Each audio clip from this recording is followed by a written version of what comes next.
minute for the intro. Welcome to the Prisoner to Painter podcast, stories of inspiration, where we talk about mental health, addiction, religion, becoming a business owner and self-sufficient, for what, when, where, and why. Join us and we can be your local hope dealer. Inspiration and dedication. I came a long way from sleeping in them pages. I got my life back, I feel amazing. Life's a book, don't get stuck on sad pages. Rainy days with no money, hard work lead to days that are sunny. Looking back, it was all needed. The problems, the pain, the trauma, the grieving. You are now tuned into the prisoner to painter. Prisoner to painter. Hard work, dedication. Rainy days, inspiration. Prisoner to painter. And now, a word from your local hope dealer. A lot of mess ups, but they do not not a good sound. We are live. Perfect. Welcome to the Prisoner to Painter podcast. My name is Nathan McDermott. And I'm Katie McDermott. And today joining us is Tiffany Baxter. Hi. Thank you for coming on, man. I appreciate you coming all the way up here to start on the podcast. I appreciate you reaching back out to me. Hey, happy to come. I love Michigan, and I'm happy to be here. Awesome. Well, I thank everybody right from the get-go because it takes a lot of courage to tell your story. Regardless if there's good or bad or whatever, it's hard to come anywhere and talk in front of a camera and say what you might not want to say or good or bad. So thank you. Oh, I'm a ham. I love the attention. I've been a ham my whole life. I did drama in high school. I enjoy it. Awesome.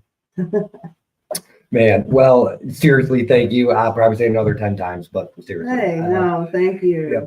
So here we start from the beginning and we work to where you are now. Just like any other episode that you may have seen. Clearly the questions differ a little bit. All right. Where were you born and raised? Louisville, Kentucky. Okay. That's it. Right on. Up until I was about 20, and then we'll get there. Yeah. Heck yeah. I know you never ask a woman this, but how old are you? I'm 46. So I just turned 46 too, on the way up here. We were talking, I told him that I was 46 and he was like, no way. It's like, you can tell it was bothering him for a few minutes. It's hilarious. Yeah, it almost don't click. I didn't see that either. So yeah. What was your family dynamic like? What did that home look like? Okay. My mom and dad had me at 16 and 18 years old. Okay. They quickly divorced. They had a shotgun wedding when my mom was 8 months pregnant. And by the time I was 6 months, we were moving back in with my grandparents who were deaf. Okay. And my mom went to work and my grandparents raised me. And my dad went and was a teenage boy for a few years, and then he came back in the picture when I was like 5. Awesome.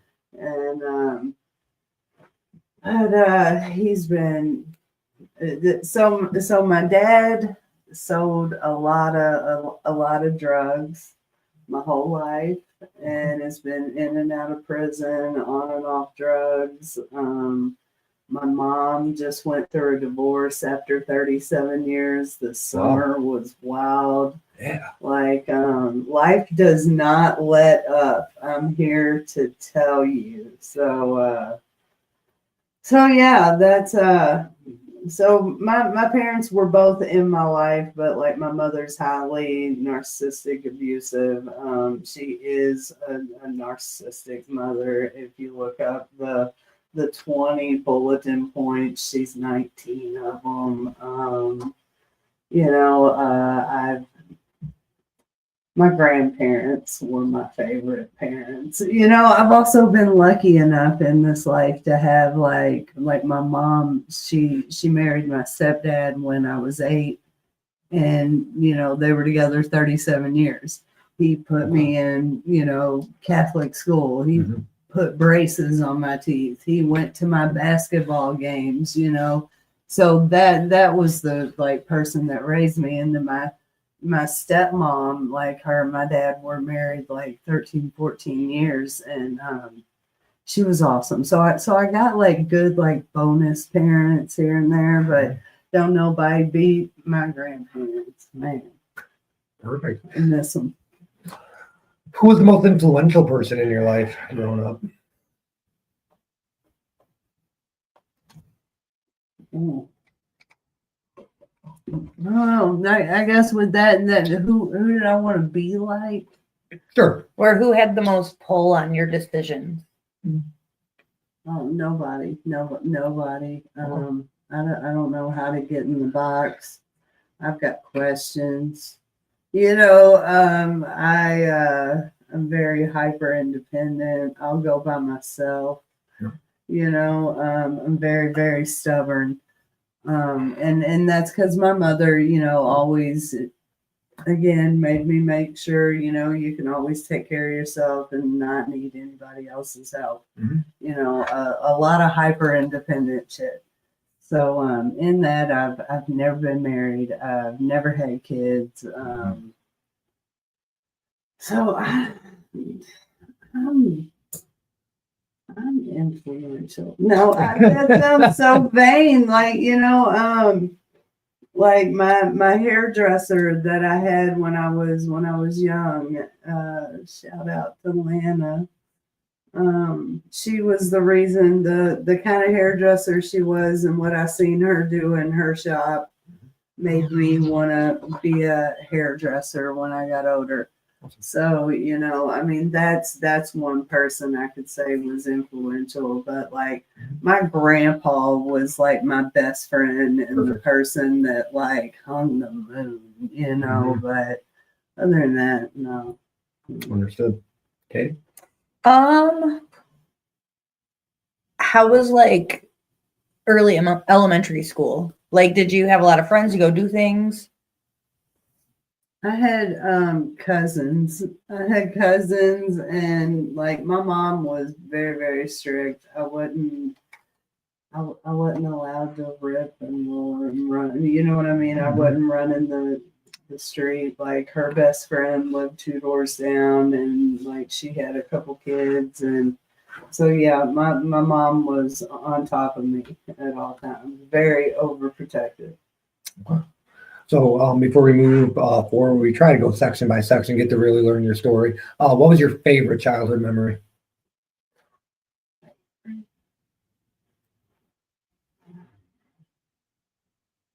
I mean, I don't know. We would go to like Kings Island, riding roller coasters. We would go camping. We would go, you know.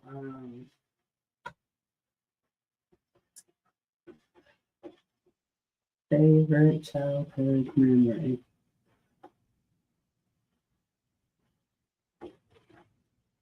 Yeah, I don't know.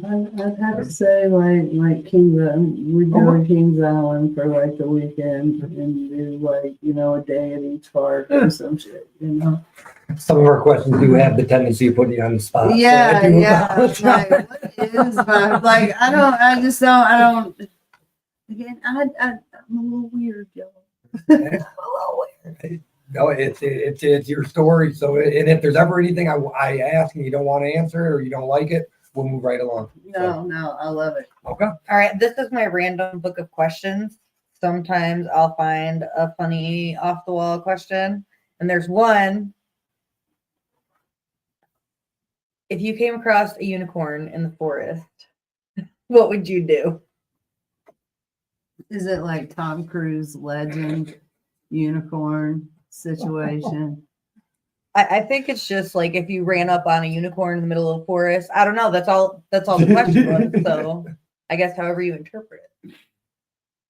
I don't even think I would react for real. I'd be like, oh wow, see, I fucking knew it. You know what I mean? I'd be like, man, I was trying to tell y'all. I'd be getting my phone out to take a picture, and then I'd be FaceTiming my best friend like, bitch, I told you, look, you see that unicorn?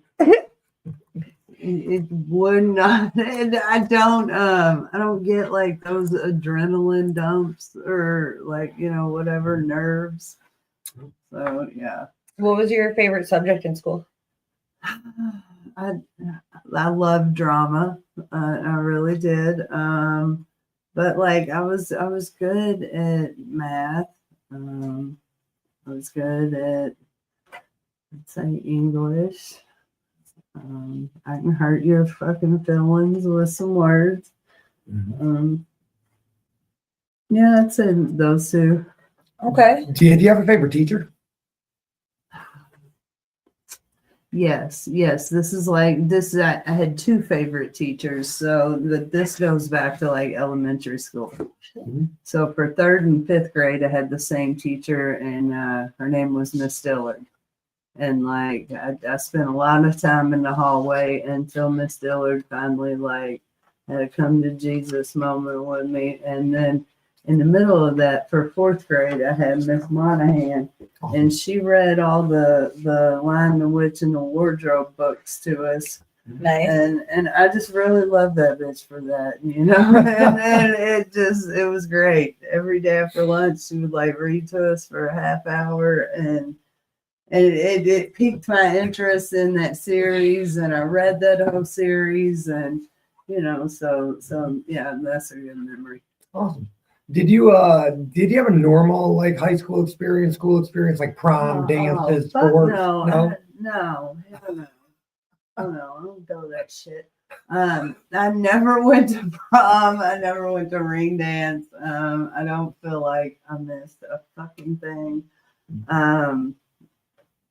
So my freshman year, I got jumped by 5 girls at Kentucky Kingdom, which is like our Six Flags. And that's when I knew I wasn't glass. And that's when it was a whole problem. So it was like, you said some shit to my friends, I will pop you in your mouth. So I ended up getting in a lot of like fights and stuff in high school, and I hated school. I'll be first to tell you, I was great at school. Awesome. Great, smart. You show me how to do some shit, I got this. You give me the information, I'm good.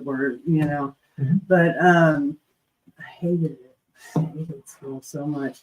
I quit high school in my senior year, like 2 months into it, because I turned 18 the beginning, and I was like, fuck y'all, I'm going to work at UPS. My parents were split up. My mom's like done had a kid with this, my stepdad, and it's time to get jobs and like work and get the fuck out of this house, so. What was your first job? I'm really excited to hear. Sorry to hear where this story goes, because like seeing you now is like it's so fucking inspirational. So I apologize, but yeah. What was your first job? Champs in Jefferson Mall. Selling shoes. Selling shoes. Yeah.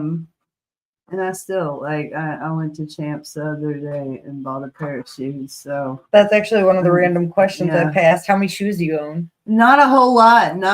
I'm very much a minimalist. Okay. Rock on. I've lost a lot of shit. Like starting 5 years ago, I had to close my hair salon I owned. Then like a year after that, my landlord at the time in the house I had lived in for 10 years is like, me and my wife are getting divorced and your house is in the settlement. You got, 30 days. Oh shit. Yeah. That was right. That was right after my first redneck brawl. Okay. So that's when that was. And so I came home, paid my rent with my winnings from that, and then get told, hey, you got to move in a month. So then I moved to like the complete opposite side of town. I was fucking miserable. It was like 1.5 times more than I was paying where I was. And like, it was the nightmare fucking started. And, so I've given up a lot of shit. So when I moved out of that house I was in for 10 years, Like, dude, I pulled up a 20-yard dumpster and filled that bitch up. I threw away so much shit. Like, I don't care. Like, stuff ain't never. I'm not real sentimental. I'm real like black and white. I don't have much of a gray area. So So one of our big things, clearly prisoner to painter, we do have to bring up some bad. To be so grateful. I'll tell you all the bad. Okay, so my main question was being what was the word you just used? Not caring about objects. Not sentimental. So being non-sentimental, do you think that stems from childhood? Do you think that stems from like mom and dad splitting up or having the childhood you had? Oh, dude, I had like tubs with like cards from that like my classmates made when I was in the hospital from 7th grade. Okay. Like, and when I moved out of that house after 10 years, it was like me and my mom had stopped talking. Me and her didn't speak for four fucking years. Oh, jeez. And then we like kind of got back to talking for 2 months. Then she went off the deep end and divorced the whole family. Is kind of how it feels, because it's like fuck you. She hates us all, and my mother loves us. Okay, because she sees this, she'll be like, I can't believe you told everybody I hate you. Well, you act that way. So so she'll eventually come back down to earth and, hopefully be like mom and mama again. I had it put up that way for a reason. Oh, I apologize. Sorry. I was like, okay, sorry. Earlier we asked what was your favorite memory, but now we're a little bit past childhood. So we'll say, what's your worst memory from like 12th grade down?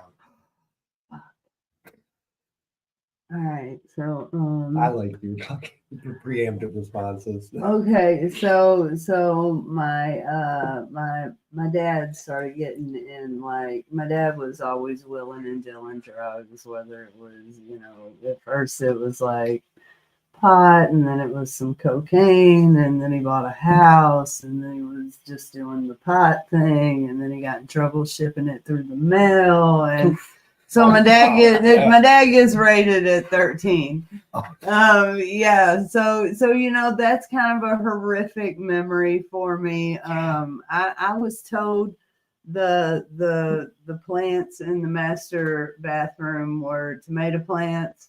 I had no idea. Like it was just a big ordeal, and that started the downfall of his marriage with my stepmom. And Gotcha. so yeah. Oh, it gets worse. It gets worse, but we're talking pre-18. So when we get to 18, I'll let you have it. Perfect. Let's have it. Oh, okay. Yeah. So fast forward, 5 years later, my dad's lost his home. He sold his favorite car. He had like this badass 65 Mustang that like, when he bought it, you could see through the floorboards, and I'm like, what the fuck is this? You paid $3,000 for this? Like, I was so confused. And then he disappeared into the garage for a couple years, and when he came out, dude, that car was slick. Awesome. But he got in all that fucking trouble. So then he's on probation 5 years. Well, in that time, him and my stepmom hate each other. They split up. Then he decides he's going to learn to cook meth. So then the meth chapter happens. And like, I ain't never, like my dad, I can't even watch Breaking Bad because it gives me like PTSD. Because my dad only ever sold drugs because he wanted to spoil his kids. He grew up without a dad, so I moved away from here when I was 20. Okay. Or away from Kentucky. Yes, ma'am. And so in that time, my dad's Mr. Cook. He's on meth. He's selling meth. He's getting in trouble for meth. Finally, he goes to prison for it and gets out, goes back, gets out, goes back. has a 5th child in the process at 50 years old. I got a 15-year-old brother, you know. So yeah, I got 4 brothers and a trans sister. So that's my family dynamic. I'm the oldest. I'm the only kid between my parents. And it's been a ride, man. It sounds like it. It's been a ride, dude. Like, you know, I just try to love people where they are, you know. I spent years of like a pissed off teenager. 12 to 19 was pretty hard. I was guinea pigged in mental health, you know. We're gonna put you on this, see if that'll come. No, I'm fucking mad. My dad's on drugs and all he cares about is money. My mom's a bitch. Yeah. Like, you know, sorry. No, But you know, so that I was really angry and like that you go, we'll get to that later too. When you start fighting, did you like fight like a lot just like naturally, or I'm gonna say like 7th grade. Okay. A kid named Ricky punched me in the mouth. This other kid bet him $5 he wouldn't punch me in the mouth. And he walked up and he did it and beat the shit out of him in front of all the 7th grade. And this is like at Catholic school. But I just ain't no punk. You ain't fitting that. I ain't scared of nothing. My mom's hit me in the mouth more times than you can fucking count. So like it's never. I just kind of stumbled into this fighting thing. Like once I did that first redneck brawl, I said, "Oh shit, I like this," and I think if I, you know, train for this, I could be good at this. You know, again, 44 years old, you don't just, I was just leaving the gym one day and was like, man, I need something to do with all this athleticism. I'm healthy. I live a really like healthy lifestyle. I used to be, you know, I wouldn't say wild, but you know, I smoked cigarettes. I did a bunch of cocaine, you know, I partied in my 20s with the best of them.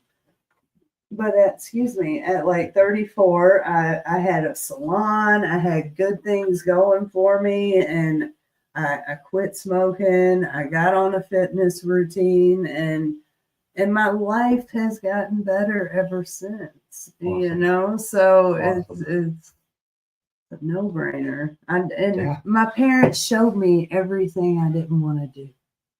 It's a real easy guide. It's like, oh, they went that way. I'm going this way. Yeah. So, man, so at 34, you started the hair salon. I started the hair salon in 2013. 2013. Okay. How old would you have been then? If you don't mind my asking. Yeah, I guess I was 34. 33, 34. Just turned 34. What made you want to decide to pursue that career? Was it because I can't work with nobody. Oh, okay. I can't, dude. I gotta run the show or you know. So I worked with Hooters. So I started as a hostess at like 19 and then became a waitress. You can serve beer at like 20 in a day. So I do that and I become a corporate trainer. Then I moved to Massachusetts to do a store opening. Then I moved to California. And when I got to California, they told me I knew too much. And then they made me a manager at Hooters of Anaheim for 3 years. Okay. So I got my business degree at Hooters. And they did not buy me titties. They taught me how to use Excel. You know, like things you don't expect me to know. You know, like the shortcuts because that's like the hardest part. It's like, God. Oh yeah. Dad, that's the shit I want to hear. You're right. That caught me off guard completely. Okay. So like I've had normal jobs, Mhm. but I moved back to Kentucky in '07. Went to hair school full time, worked full time, had a nervous breakdown full time. Got into cognitive therapy full time for like 4 years, and started my hair career. And then and I love making people feel better about themselves. You know, I hate the beauty industry. I hate working in salon atmospheres. I really do. I think my salons were like my best friend worked with me, my cousin worked with me. It was great. We had a good little thing. But now I just do hair. I've never been one. I don't have a living room. Most places I live, couches are for lazy people. Sorry, y'all. Okay. Walk in the door. If you stop and you sit on that couch, you ain't getting back up until you go to get in bed. And they stop you. They put you in front of that TV. So this house I moved into this summer, it was like, you know what? I don't have a living room. I don't want a living room. I want a hair salon. So I have like a cute little hair salon in my living room now. Awesome. So because I'll never stop doing hair. There's like 12 people out there that would kill me. Mm-hmm. So it's cool for me to pursue other things too by doing hair.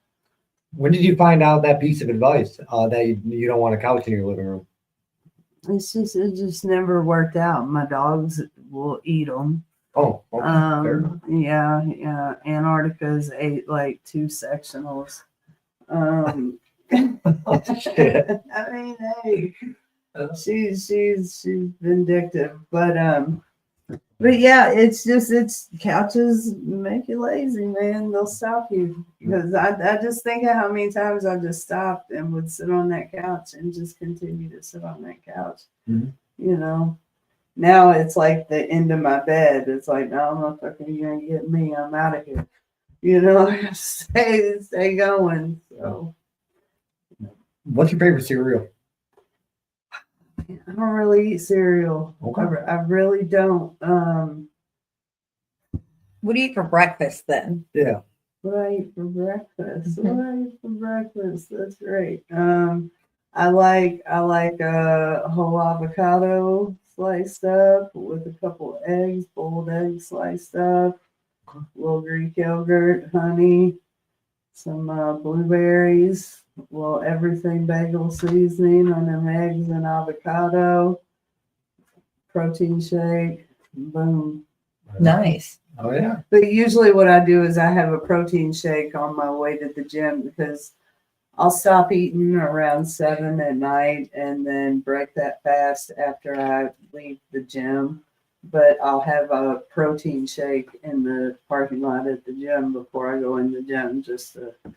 I like to be in a fast when I'm working out. Fair enough. Do you have a favorite part about doing hair? Like, do you like doing the color? Do you like doing the cut? Color all day. All day. I love doing hair color. It's my favorite. Getting into cosmetology, how did you fall into that, pursue that? Did you go and sign up? Like how does that work? I needed something where I could take home a trade. Yeah. I needed, I'm not the college type. I'm not the go work in a factory type. Mhm. I needed to be able to do something where it grew potential to be able to have my own place or freedom to do it at home, When you're getting out of cosmetology, you didn't just start your salon right then, right? What was the first job you got after that? I worked at this place, Images. And then I worked at, I did Great Clips for a little bit. Okay. Great Clips teach how to fade or how to fuck up a fade. But yeah, it was those two places, and you know, I learned a lot at Images. But it was when I was at Great Clips, I met this chick that was opening her own place, so I helped her open her place and kind of, you know, got it off the ground. And then we had a falling out, and I was like, you know what, fuck it. This place over here is for rent. I went and rented this other place. Like, I opened my first salon with $400. Like, it was, but that's 2013. How does renting a chair work? Most of them are weekly, and it's anywhere from 125 to 250 a week. Okay. So you have to get enough customers or good enough jobs to cover that 250 to make any money after that. Yeah. Okay. Yeah. Damn. And add in supplies and. So, and then I'm very happy that we get to talk about you starting your own business, because I'm obsessed with starting my own thing. I'm obsessed with learning about this, but I really am happy because you just made it sound so easy. And I really want to show that sometimes that it is that easy. So what, you just seen a for rent sign, you say, I'm going to rent that place? And was it that simple? So there was this local barber shop that everybody at like Little League where I live went and got their hair cut for the past 30 years. And my mom had seen the sign and she called me, and I called them, and $400 a month. It was like a 250 square foot spot, you know, enough for 2 stations. And I just went for it. I didn't have shit, but I got that lease, you know. And I gave her $400, and then 2 weeks later I gave her another 400, and then there the dream and nightmare started. I do not regret it. I love every year I owned a salon, but I never want to do it again. I never want to do it again. Was it the people? Was it working with people? It's just it's paying 2 of every fucking bill. It's having, you know, your rent and your rent due the same day. It's having 2 electric bills, 2 water bills. You know, it's just so much. And I just it's like any other business. It fluctuates, you know. And if I got people working with me, I don't want them to be hungry. I don't want to be hungry. You know, it's just a lot of overhead. So. How does going about starting a business? Do you go down to the DMV and say, hey, I want to start a business? Like how does that work? Oh shit. With hair, you can be an independent contractor. Oh, okay. So there's 1099 yourself, Yeah. right? Yeah. Right on. Or, you know, with a lot of different platforms. You can like make 12 grand on this platform, 12 grand on this platform. And, you know, a lot of times you get major tax breaks on that. So that's all I'm saying. And then how long did you own this salon for? 8 years. 8 years. What was your favorite year?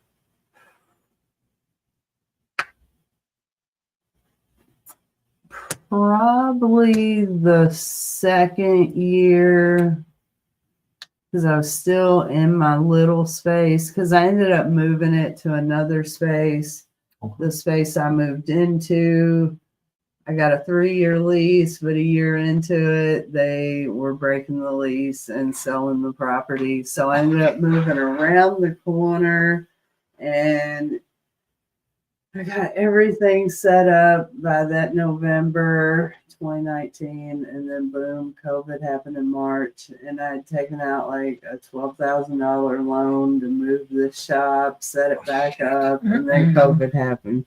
So it was like, okay, either, and like at this point, I've got like 7 cats. I've been living in this house forever. Like, this is my home. I was real comfortable. You know, I lived 2 doors down from my parents. I loved all my neighbors. I had a fenced-in backyard. You know what I mean? Life was good. Yep. And then boom, 2020. What a fucking So how did that disaster. go Yeah. at first? Like, because I know the restrictions didn't come until like a little bit after we knew what it was. I was. Here's the thing. I'm the healthiest friend I got. So I'm not putting on a fucking mask. I'm not listening to a mayor, a governor, a government, nothing. And I'm gonna go on with my life. And if you want your hair done, hit me the fuck up, because you know I got a chair at home. Yeah. So that's kind of how that went for me.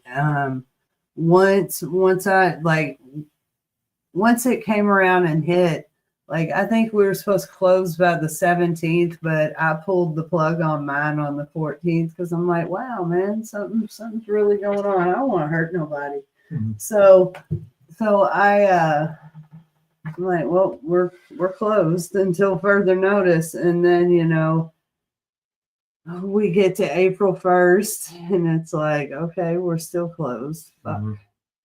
What am I gonna do? So then next thing you know, I'm doing haircuts in my garage at home, Mhm. wondering how I'm gonna feed myself, because, like, you know, again, independent contractor, you can't just be like, yo, here's my income this day, but, you know, these days I've made nothing, you know. So it was rough, but, you know, I got a really, really good support system, you know. You got some gems in that story so far. Like, seriously, man. Katie, sorry. So who would you consider like your first circle of support? Because you know how we have like the close support and the farther away support. Who would you consider like your closer ones? Oh, my best friend Andrea. That's definitely like my soul sister. That's awesome. Her and her mom are their family to me. You know, my friend Angie, my buddy Cam, you know, my ex-boyfriend, okay, we split up in 2020. We had been together for 5 years. He and I are really close. I mean, he bought me the house I live in right now, so I have affordable rent, and Awesome. I don't like, because otherwise, like, I don't like having roommates. I want to live alone, you know. Yeah. But yeah, I've got some really valuable players in my life, and I couldn't do it without them, dude. Besides closing, clearly that would probably be your worst year. Besides that year, what was your least favorite year?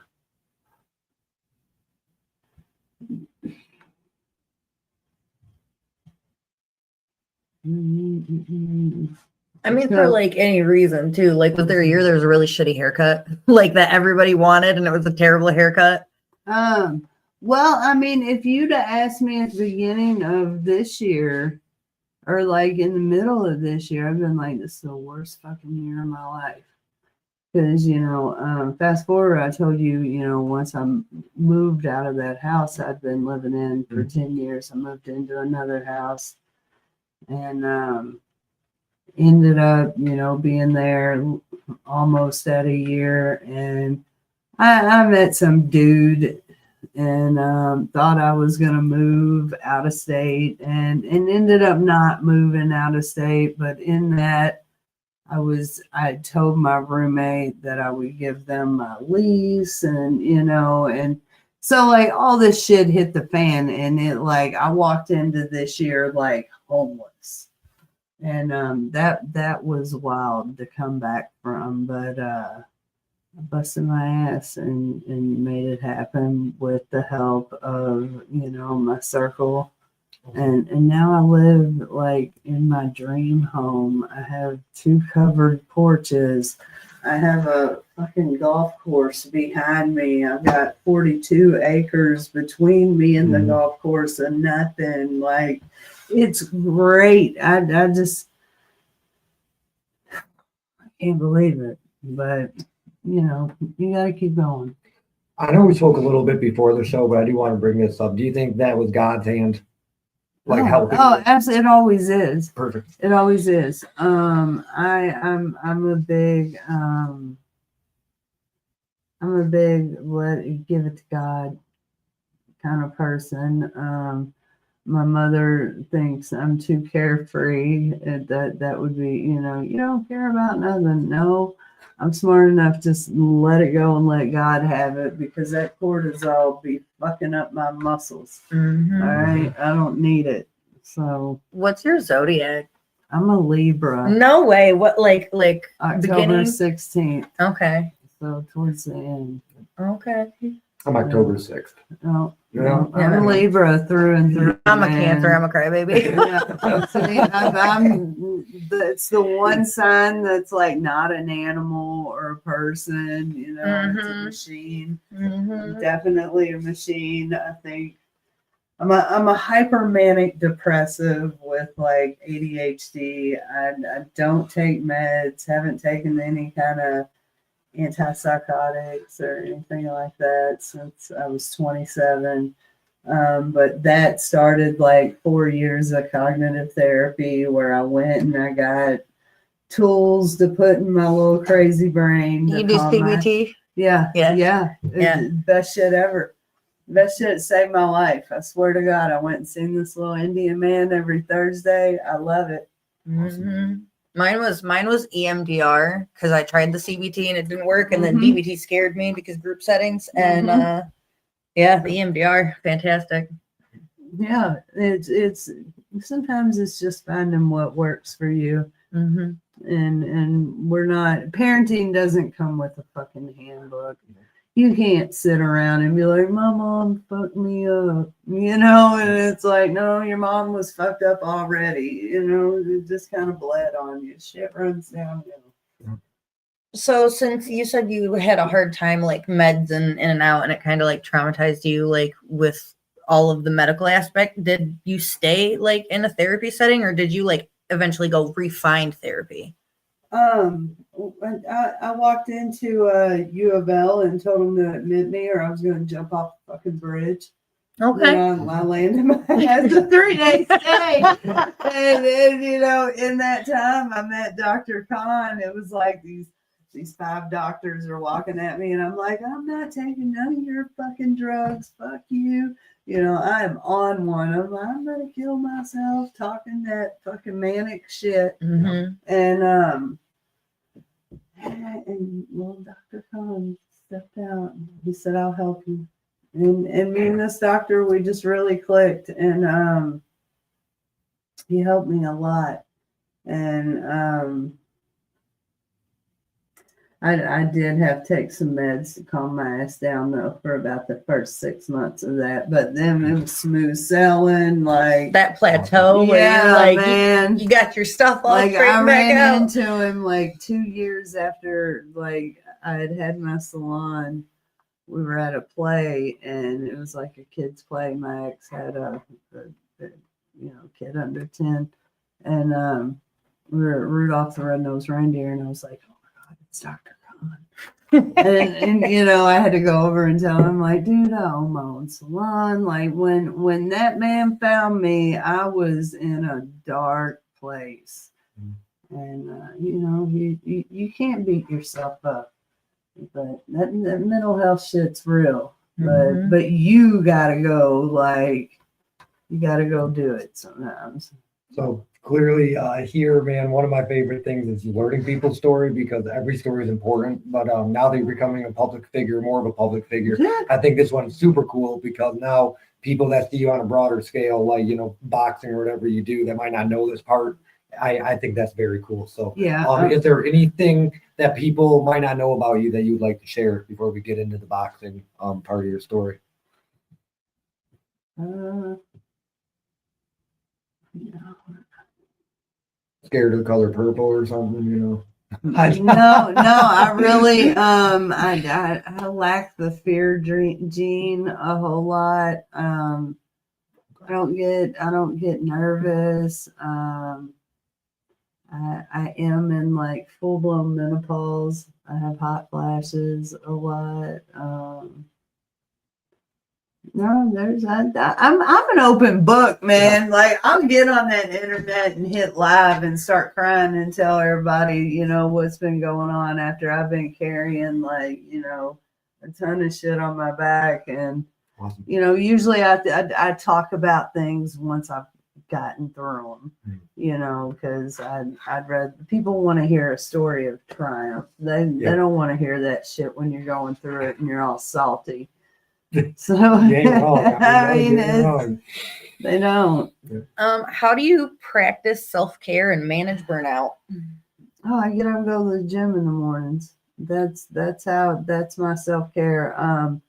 I like to get my 2 hours out of the way so everybody else can have their other, 15, 16 hours I'm awake that day. Mm-hmm. Like, so if I go, I get my workout in, I know I've taken care of me and I can successfully do some hair, help a friend, that's take care of yourself first thing in the morning. Mm-hmm. What time do you wake up? Usually 6 and 7. 6 and 7. Mm-hmm.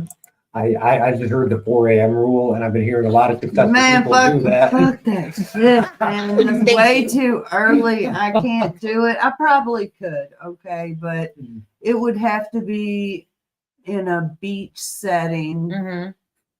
Like if I lived at the beach, I think I could do 4 a.m. But yeah, no, especially in wintertime. Oh, I like to come. My thing is I get up when the sun comes up and I go to bed when the sun goes down. So cold beach or hot beach? We talking like California or like over this side? Oh, we go to Gulf Shores a lot. I like Clearwater. California beaches, man, I lived like 1.5 miles from the beach when I lived there, and the water's cold. It's just no. I didn't like it. I like a good old Florida beach. How do you feel about the Great Lakes? Great Lakes are great, but cold beach. I haven't swam like no. It's definitely a windy beach. Mm-hmm. Real windy up here. Oh yeah. So what got you in the boxing? I don't know. So I was leaving the gym. These redneck brawl commercials kept coming up on my Instagram, and like me and my friend that I was going to the gym with, we're laughing at them every day, and I'm like, fuck it, I'm gonna sign up for it, and so I signed up for Ring Girl, and then the next day I'm like, you know what? I wonder if they'll let me fight. 44, whatever. So I signed up anyways, and next thing you know, the promoter calls me. And he was like, you're 44, blah, blah, blah. We get to talking, and he tells me I can Ring Girl and fight, and I was the first to do that. And Awesome. So and that's what I did. And then I knocked Trailer Park Barbie out of her shoes, and it was a 33-second TKO. Damn. He's goofy. So, so that first fight, I kind of felt like I got robbed. Oh, she won? No. Okay. I won. Oh, I was like, well, wait a minute. It only lasted like 33 seconds. I was ready to fucking roll, man. Yeah. Mm-hmm. I was ready to unload. Pop, pop, pop. And so then it wasn't until my second fight, when I first fought Straight Pain, that I realized I love that shit. And like once I started going and training with my buddy Ruben, and really attempting it, and then I was like, man, I like this. So yeah. and you get in really good shape from it. So that kind of made me fall in love with it, I guess. How many fights did you do for the Redneck Brawl, or how many? I've done 4. Okay. I got my ass kicked in Oklahoma in last August, not this past, but the one before. They put me up against Mike Tyson's sister, and she beat the brakes off me, ruptured my eardrum, and that fight lasted about 33 seconds as well.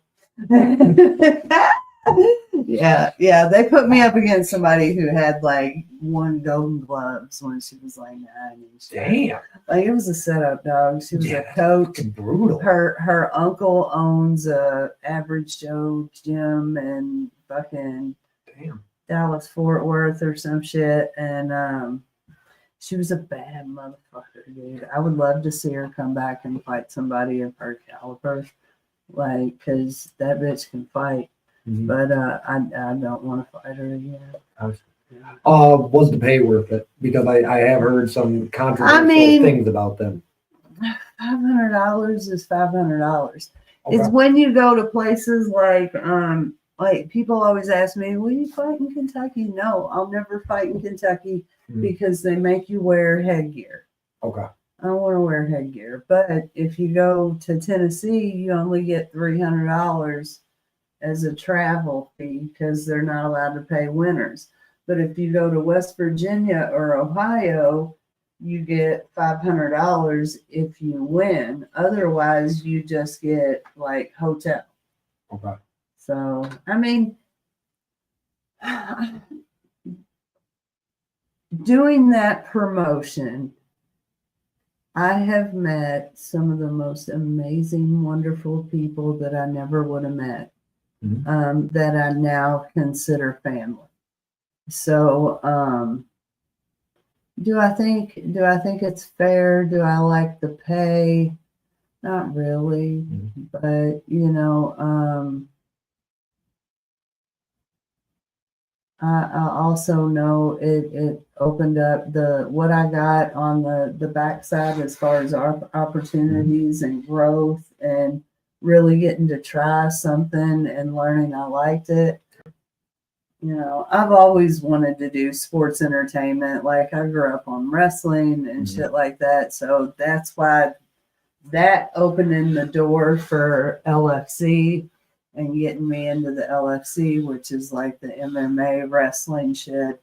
That's where I want to be. That's where I want to be, not getting punched. I don't want to get punched in the face, but getting punched in the face and not scared to get punched in the face got me to where I can throw 100-pound girls across the wrestling ring now. I'm here for it. Well, your network is your net worth. So, like, this has not paid us yet. It will eventually, but this has let me meet cool people, branch out further. I mean, this has done more than probably money ever would for me. Like this is great. And how many states have you been to, or lived in, or whatever? Oh God. So it sounds like a lot. It's wild. You have the Slayer shirt on. Okay, so when I moved from Kentucky to Massachusetts, it was because I had met this guy, and he was a guitar technician, and he ended up being the guitar tech for Kerry King from Slayer. No shit. Yes, so I've done Ozfest and Jägermeister tours with him. He's passed away. He passed away in 2012. But so, like, dude, I've my high school sweetheart got shot and killed in Chicago. Damn. One of my best friends got shot in his back sitting next to me in a car. I've got stories for days, y'all.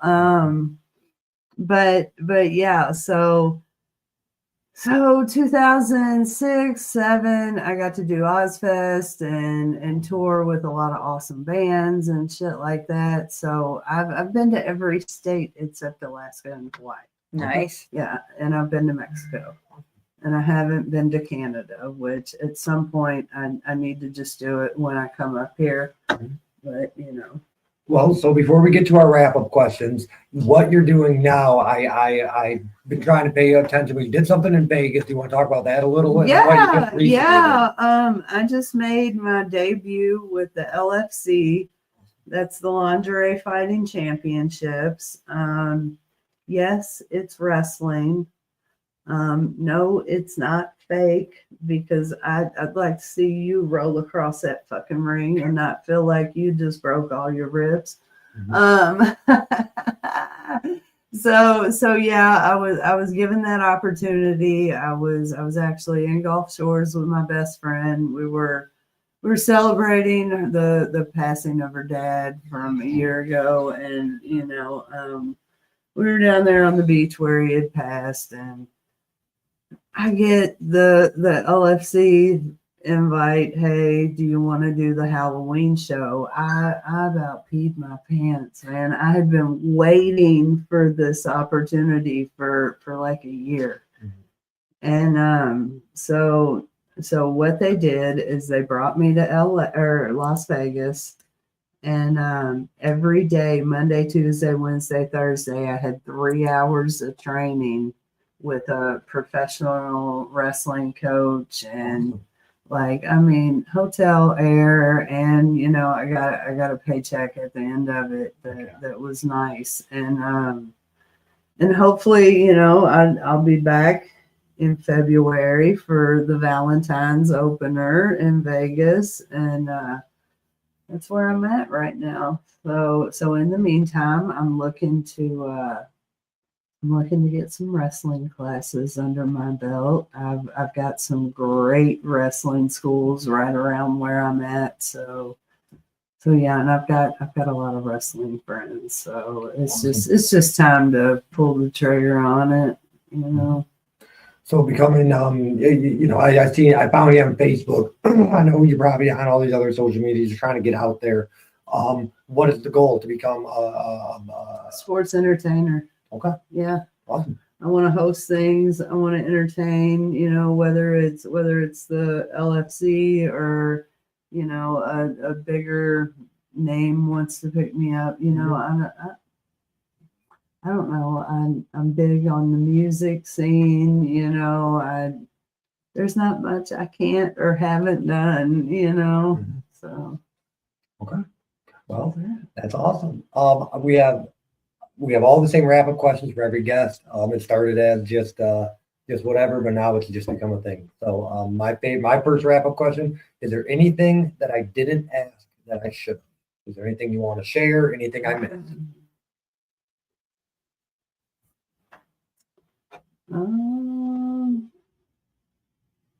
No, I think you did real good, and I think we covered a lot. That's making sure we did our job. Yeah, Yep. yeah. Yep. What's your definition of success? Oh man, just feeling good about yourself. For me, it's being able to help my friends, whether it's move something to a storage unit or, be an ear, I basically every fight I've ever gotten in has been because somebody was fucking with my friends. So I'm big on being there for my friends, but I'm proud of me. I for a long time I sought out validation from like my mother, because she wants everything perfect, and after somebody tells you shit like you're a disappointment or whatever, you stop trying to please that person eventually, because if you don't, you're gonna drive yourself nuts, and you probably don't deserve that. So I'm out to make. I don't like to tell myself no. Right on. Katie, your wrap-up questions? If you now met younger you, would you guys get along? Oh my God, we'd be best friends. Like both ways? Both ways? Do you think younger you would like you now and you now would like younger you? Younger me would be like, bitch, I got you. We're fitting to tear this shit up. Like, yeah. I needed a me when I was younger, like really bad. I'm definitely I'm the cool aunt. Like I've got a 17-year-old niece that calls me when her and my brother get into an argument, and she'll just be like, "Me and Dad's arguing. Come to my house. Come on, pull up. You're fine. It's gonna be okay. It's all right." You know, because I understand emotions and I understand logic, and I remember being 17. Mhm. I'm an emotionally stunted. Like I definitely stopped at 17. If you could use one word to describe your entire journey from where you started to where you are now to where you think you will end up, what is the one word? And it has to be real and it has to be one word. Perseverance. Nice. Perfect. So this episode, I'm going to say something at the end of the camera, and then I'm going to give you your gift. We're doing just something a little bit different. Okay. Right now, I was just going to say that, so we're trying to, at the end of every episode, we give out a gift card. So I'm trying to find sponsors or anybody to give a gift at the end of the episode. But the reason I'm saying that is because this episode, somebody from the owner 20 past 4, which is a pot shop, gave me a product instead of a gift card to give away at the end of this episode. So I just wanted to reiterate that we are also nonpartisan. So marijuana, Democrat, Republican, any end of the thing, no matter what your story is, we support the story because it's your truth. Mm-hmm. So, and so I don't want to catch no flack. I don't want to hear nothing from anybody because we literally include every single person. So I just wanted to say that at the end. And disclaimer. So, firstly, here is a stack of my business cards for you to give to whoever down in Kentucky. Awesome. This is $60 just to help you out, and because we give out a gift at the end of every episode. And this is what the owner of 20 past 4 gave us, a bag of dope. So. Will you sign our table? Yes. It is a pink Aw. liquor. It might need primed, but thanks for Awesome. watching, Thank you guys. guys for watching. Thank you guys. Awesome. All right, and